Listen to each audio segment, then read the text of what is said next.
Hello everyone, welcome to Power Electronics.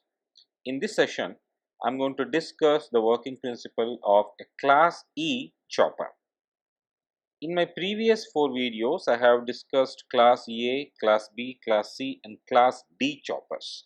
From these discussions, we have noted that Class A and Class B choppers are single quadrant choppers, whereas Class C and Class D choppers are 2 quadrant choppers. A Class E chopper, which is of the consideration now, is a 4 quadrant chopper that is constructed by connecting two Class C choppers in anti-parallel connection as shown in the figure 1 here. In this chopper, the output voltage and output current can both be positive and negative, and hence it covers all 4 quadrant operation. Figure 2 shown here indicates the quadrant operation of the Class E chopper. The diagram also indicates which devices are operated in which particular quadrant. For example, chopper CH1 or chopper switch CH1 is operated in first quadrant, chopper switch CH2 is operated in second quadrant. Very similarly, chopper switch CH3 and CH4 are operated in third and fourth quadrants respectively.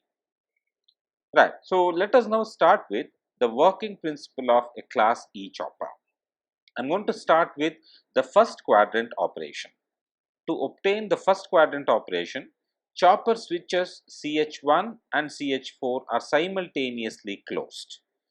This makes the left end terminal of the load to be connected to the positive terminal of the supply, the right side or right end terminal of the load connected to the negative end of the supply. Hence, the voltage across the load is positive and is given by V0 equals to Vs. Also, the current now flows into the load, and therefore, we consider this current direction to be a positive current direction. After some time, let us now open the chopper switch CH1. This makes the inductive load forward bias diode D2, and the load current now continues to flow through CH4 and D2 in the same direction, and therefore is once again considered to be positive. Now, since the load is disconnected from the supply, the load voltage is 0. However, the load current continues to flow in the same direction as when CH1 and CH4 were on, and therefore it is once again positive. So, this actually creates a first quadrant operation. That is, the CH1 and CH4 operation creates positive output load voltage and positive output load current, and D2 and CH4 creates zero output voltage but positive load current. That is what is indicated in the first quadrant. You should note, when I say first quadrant, CH1 is operated. So, when I say operated, you should understand it is turned on and turned off for a finite time duration. Initially, CH1 and CH4 were on. In that particular scenario, load output voltage is positive, load current flows from left to right and is considered once again as positive.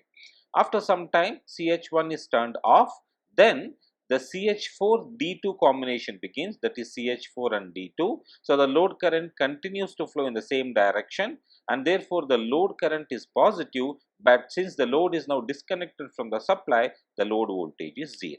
So, what has happened at the end is the output voltage is either positive or 0, but the output current is always positive. So, this in fact is the first quadrant operation which we will obtain from a Class E chopper.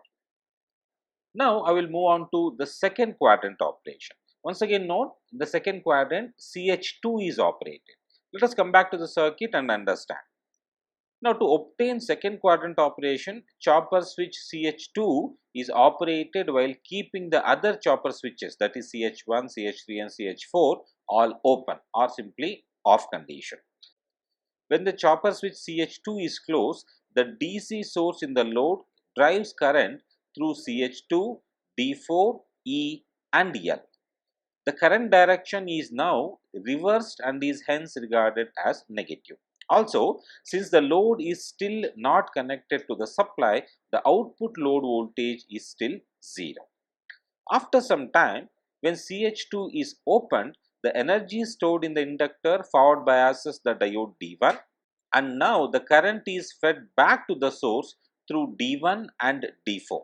It should be noted that At this particular point, the voltage across the load is a summation of the DC source voltage E plus the voltage across the inductor, which is given by L into di by dt, and this combination will be greater than that of the supply voltage V, and therefore there is a power transfer from the load back to the source.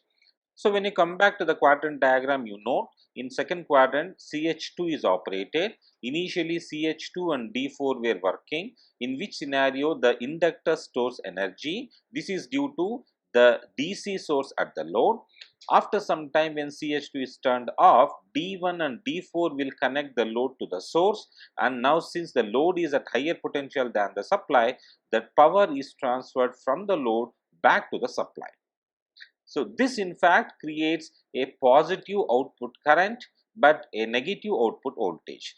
Now since when D1 and D4 were conducting, the resistor end of the load is connected to the positive terminal of the supply, the load voltage is positive. Also, since the current is now flowing out of the load, it is regarded as negative. Therefore, this creates a second quadrant operation. That is what we are looking at here. Now let us move on to the third quadrant operation. As already discussed, for third quadrant, chopper switch CH3 is operated. Right. So for third quadrant operation, the chopper switch CH1 is opened, CH2 is closed, and CH3 is operated either in on or off state. When the chopper switch CH3 is closed, load gets connected to the source, and hence the load voltage is equal to the source voltage.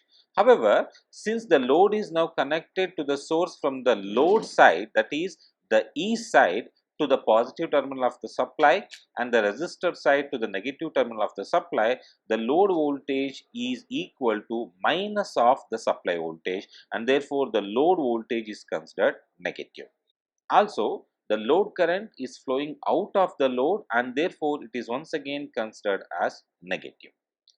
After some time, when the chopper switch CH3 is open, the energy stored in the inductor forward biases the diode D4, and the load now discharges and recharges itself in the reverse direction through the chopper switch CH2 and diode D4. The current direction does not change when CH2 and D4 are operated, and therefore it is going to be still negative. However, the output voltage will be 0 because the load is now disconnected from the supply. So, in a sense, to obtain third quadrant operation, the chopper switches CH3 and CH2 are operated initially, which creates a negative output voltage, and when CH2 and D4 are operated, the output voltage is 0. So, the output voltage can either be negative or 0, and the output current is always negative. This creates a third quadrant operation. Coming back to the quadrant, you see initially CH3 and CH2 were on. After some time CH3 is turned off, then CH2 and D4 combination starts. Lastly, we come to the fourth quadrant operation. To obtain the fourth quadrant operation, the chopper switch CH4 is operated while keeping all other chopper switches, that is CH1, 2 and 3, in off state. The polarity of the load EMF E needs to be reversed in this case also, just like how it was in the third quadrant operation. Let us start the discussion on the working of fourth quadrant. When the chopper switch CH4 is closed, a positive current flows through CH4, diode D2, L and E. The inductance L now stores energy during the time CH4 is closed. Therefore, the output voltage is 0, but the output current is positive. After some time, when CH4 is open, the current is fed back to the source through diodes D3 and D2. Here, the load voltage is negative because the right side edge of the load is now connected to the positive terminal of the supply, and left side edge of the load is connected to the negative edge of the supply. Since the current direction is from left to right, we consider to be positive current direction, but the output voltage is negative. This leads to chopper operation in the fourth quadrant. Here, the power is once again fed back to the source from the load, and the chopper now acts as a step up chopper. So, with that, we noted that a class E chopper covers all four quadrants of operation. Well, That is all about the discussion on the class E chopper. In my next video, I'll discuss the operation of a impulse commutated chopper. I hope you liked this video. If you do, kindly press that like button or subscribe to my channel for more videos on power electronics. Thank you for watching. Have a good day.